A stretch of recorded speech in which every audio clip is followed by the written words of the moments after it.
Her post hit me like a car crash. Taking applications, single for the summer. She wrote that while still in my bed, still calling me her boyfriend. My reply was simple: application denied. Then I changed my own status to single and tagged her mother. Within minutes, the post disappeared, but the damage was already done. The post that detonated my relationship appeared on a random Wednesday afternoon while I sat in a Chicago hotel room, half listening to the final, soul-crushing lecture of a 3-day software conference. Like everyone else in the room, I was scrolling, half distracted, when her face lit up my feed. Maya.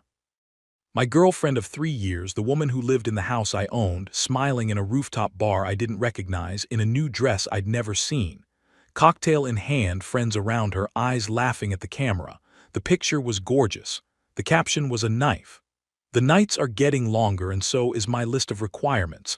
Taking applications, single for the summer. Hot girl summer. I read it once, twice, then zoomed in, desperate to find irony, an inside joke, some breadcrumb that would tell me I was overreacting. But no, there was nothing. Just a public declaration that the woman I thought I knew was offering herself to the world while I sat 3 states away, working. And instead of rage or heartbreak, something stranger came over me, an icy, surgical calm that sliced straight through the noise. It was the same feeling I get at work when a server crashes and everyone is panicking.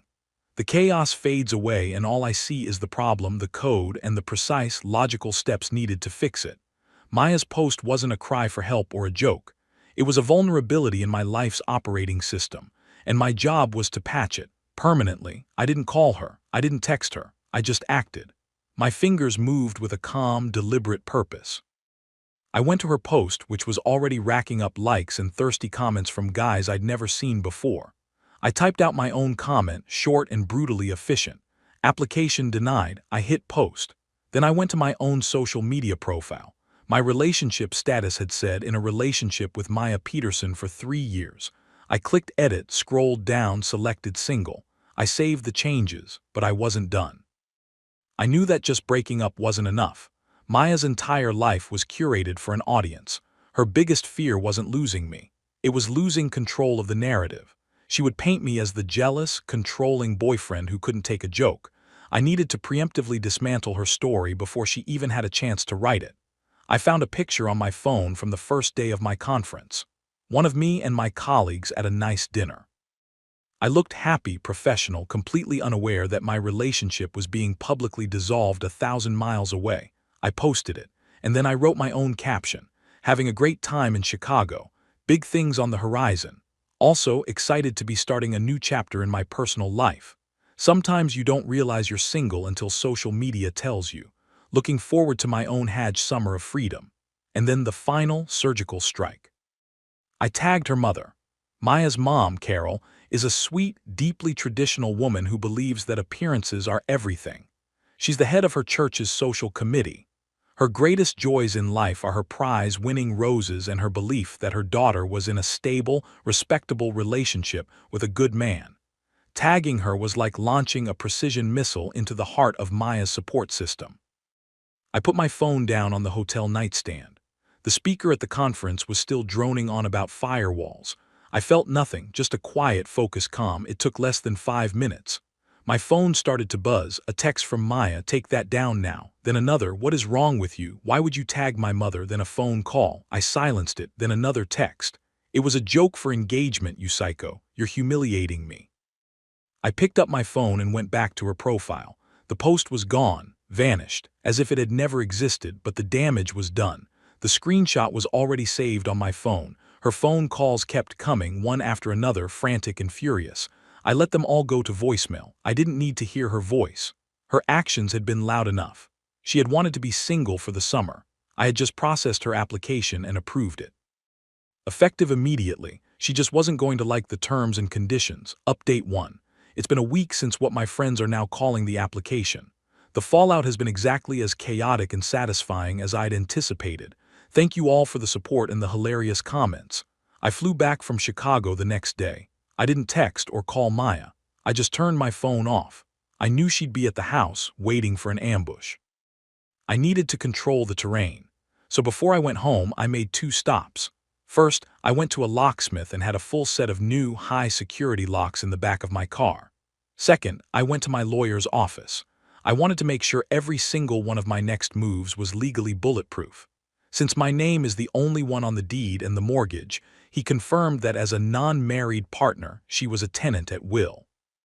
My public social media post and her subsequent admission that she was joking about being single was more than enough grounds to terminate that tenancy. I finally rolled up to the house around 6 p.m. Maya's car was in the driveway. As I walked to the front door, she threw it open. Her face was a mess of tear-streaked makeup and pure rage. "Where have you been?" she screamed. "I've been calling you for 24 hours. You've humiliated me."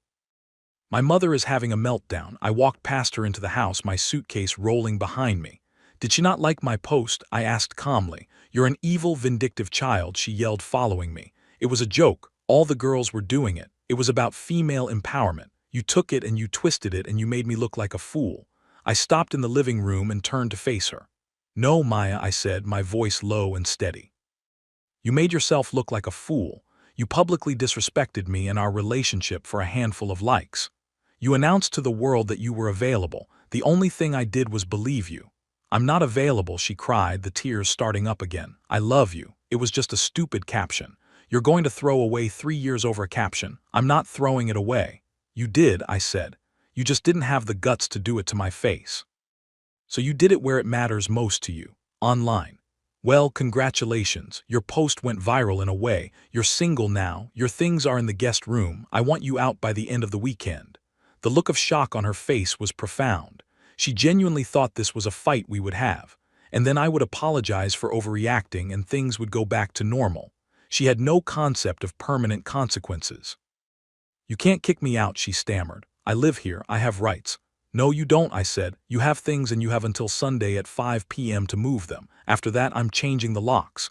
The argument devolved from there. She screamed, she cried, she bargained, she swore she would never do it again.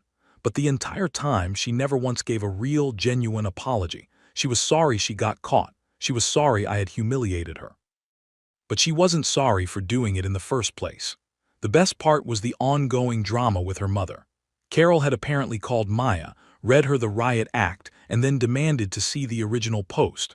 Someone had sent it to her. The public nature of the disrespect, and the fact that I, the stable, respectable boyfriend, had been the one to call it out, had completely shattered Carol's image of her perfect daughter. For the first time, it seemed, Maya wasn't able to spin the story to make herself the victim. She spent the next 2 days packing, alternating between sullen silence and bursts of furious yelling. I just stayed in my office with the door closed, working.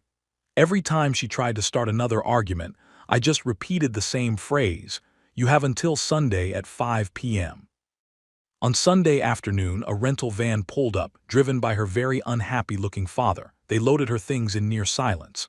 As she was about to leave, she made one last, desperate play. "So that's it," she said, her voice full of fake emotion. "You're just throwing me away. What about our trip to Greece this summer?"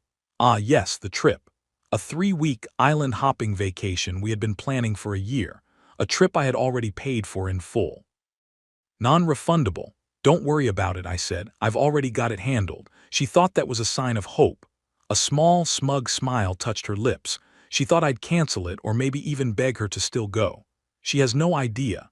My best friend, a guy who's been telling me for a year that Maya was bad news, has already cleared his schedule. His application for a summer travel buddy was approved. Update 2: It has been a month since Operation Hot Girl's summer implosion. The silence in my house has been glorious. Thank you again for the overwhelming support. It seems a lot of you have dealt with a Maya in your own lives. After she moved out, the reality of her new, single life seemed to hit her hard. She moved back into her parents' house, into her childhood bedroom. Her attempts to reclaim the narrative online were a complete disaster. She tried to post a vague, tearful video about toxic relationships and men who can't handle a strong, independent woman. The comment section was brutal. Dozens of people, including some of our mutual friends, referenced her original post. "Didn't this start because you announced you were single while you had a boyfriend? Strong and independent is one thing. Disrespectful is another." Heck, application denied started trending under her post. She deleted the video within a few hours. Then came the legal threats. I received a letter from a lawyer she had somehow managed to retain. It was a masterpiece of delusional entitlement. It claimed I had committed public defamation by commenting on her post and tagging her mother.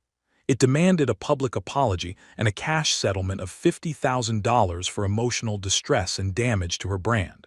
I forwarded the letter to my own lawyer. He literally laughed on the phone. We sent back a very simple reply. It included a copy of the deed to my house, a screenshot of her original single for the summer post, and a polite note explaining that truth is an absolute defense against defamation. We also included a bill for the cost of changing the locks and having the carpets professionally cleaned to remove the scent of her entitlement. We never heard from that lawyer again. The real fun, however, has been the Greece trip. As I mentioned, I invited my best friend Dave. We left 2 weeks ago. For 3 weeks we have been living the life Maya had planned for herself, but without the constant need to take selfies and complain about the lighting. We went to Santorini, Mykonos, Crete. We hiked, we went sailing, we ate incredible food. It has been, without a doubt, the best vacation of my life. And I've been documenting it, not excessively. Just one good, well-composed photo every few days on my social media. A picture of me and Dave on a boat with the stunning blue Aegean Sea behind us. A picture of the two of us at a restaurant, laughing over a bottle of wine. A picture of the view from our hotel in Santorini, the one she had spent months picking out. My captions were simple and positive, making some unforgettable memories. Greece is a little slice of heaven, so grateful for good friends and new adventures. I never mentioned her, I never referenced the breakup, but I didn't have to. Every single one of our mutual friends, and I'm sure Maya herself, saw those posts. They saw me in the exact location she had been dreaming of, having the time of my life with someone else. I wasn't just surviving the breakup, I was thriving in spite of it.